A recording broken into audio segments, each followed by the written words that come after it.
बहुत जमाने पहले की बात है, जब जमीन पर ताकतवर बादशाहों का दौर था।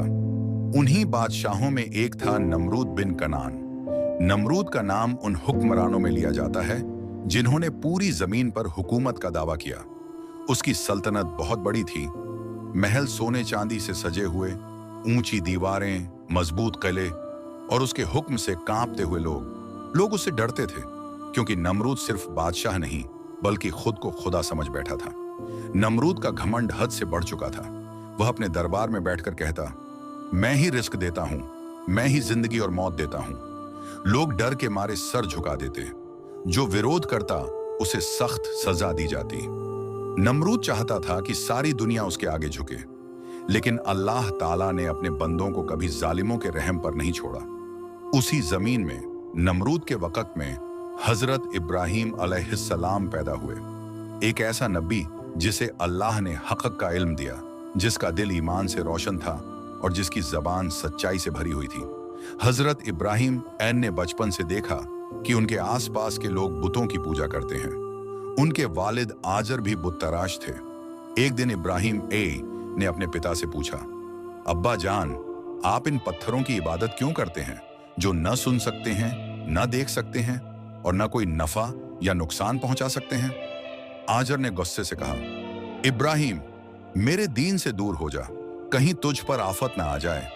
लेकिन इब्राहिम ने नरमी से कहा, मैं उस रब की इबादत करता हूं जिसने आसमान और जमीन बनाई।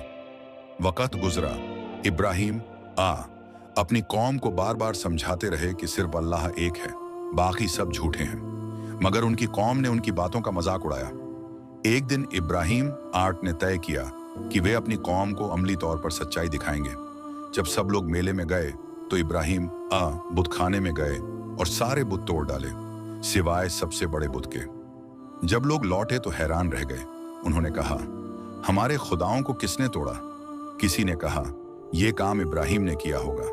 वे इब्राहिम को पकड़ लाए और बोले, क्या तुमने हमारे बुतों को तोड़ा? इब्राहिम ने मुस्कुराकर कहा, नहीं, ये बड़ा वाला बुत है, उसी से पूछ लो। कौम चिल्लाई, तुम जानते हो कि ये बोल नहीं सकते। इब्राहिम ने कहा, तो फिर तुम उनकी पूजा क्यों करते हो जो बोल नहीं सकते, देख नहीं सकते, न तुम्हें नफा दे सकते हैं न नुकसान? कौम खामोश हो गई, मगर उनके दिलों पर शिर्क की मुहर लग चुकी थी। उन्होंने कहा, इसे आग में जला दो ताकि हमारे खुदाओं का बदला लिया जाए। उन्होंने एक बहुत बड़ी आग तैयार की, इतनी बड़ी कि उसकी लपटें आसमान को छू रही थीं। उन्होंने इब्राहिम को रस्सियों से बांधकर मंजनिक में रखकर आग में फेंक दिया। मगर अल्लाह ताला ने हुक्म दिया, ए आग, तू इब्राहिम पर ठंडी और सलामती वाली हो जा। आग ठंडी हो गई। इब्राहिम को कुछ नहीं हुआ। लोग दंग रह गए। नमरूद के दरबारी चिल्लाने लगे, ये जादूगर है। मगर नमरूद के दिल में डर बैठ गया। उसने सोचा, ये आदमी आम इंसान नहीं, अगर ये बच गया तो लोग मेरी खुदाई पर शक करेंगे। कुछ दिन बाद नमरूद ने इब्राहिम को दरबार में बुलाया। उसने कहा, ऐ इब्राहिम, तुम कहते हो तुम्हारा रब जिंदा करता और मारता है, तो देखो मैं भी जिंदा करता और मारता हूं। उसने 2 कैदी बुलवाए, एक को कत्ल कर दिया और दूसरे को छोड़ दिया। कहने लगा, देखा, मैंने भी मारा और जिंदा किया। इब्राहिम ने फरमाया, मेरा रब सूरज को मशरिक से निकालता है, तू उसे मगरिब से निकाल। नमरूद खामोश हो गया। वह कुछ न कह सका। पूरा दरबार सन्न रह गया। इब्राहिम जीत चुके थे, मगर नमरूद का दिल अब भी जिद से भरा था।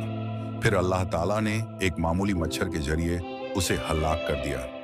एक मच्छर उसकी नाक में घुसा और दिमाग तक पहुंच गया। नमरूद दर्द से चिल्लाता, अपने सर पर मारता, मगर दर्द बढ़ता गया। आखिरकार उसी मच्छर ने उस जालिम बादशाह की जान ले ली। यूं एक बादशाह जो खुद को खुदा कहता था, एक मामूली मखलूक के हाथों जलील होकर मरा। नमरूद की मौत के बाद लोग समझ गए कि ताकत, दौलत या तख्त ओ ताज हमेशा नहीं रहते। असल ताकत सिर्फ और सिर्फ अल्लाह के हाथ में है। हजरत इब्राहिम की सच्चाई और सब्र ने दुनिया को यह सबक दिया कि हक पर चलने वाला कभी नाकाम नहीं होता। अल्लाह अपने नेक बंदों को हमेशा इज्जत देता है, चाहे पूरी दुनिया उनके खिलाफ क्यों ना हो। नमरूद का महल आज मिट्टी में दफन है, मगर हजरत इब्राहिम का नाम आज भी जिंदा है, ईमान की निशानी बनकर। अल्लाह ताला ने फरमाया, हम जालिमों को मोहलत देते हैं, मगर जब पकड़ते हैं तो पकड़ सख्त होती है। ये है नमरूद और इब्राहिम की कहानी, एक ऐसी कहानी जो हमें याद दिलाती है कि घमंड का अंजाम हमेशा तबाही है और ईमान का रास्ता हमेशा कामयाबी।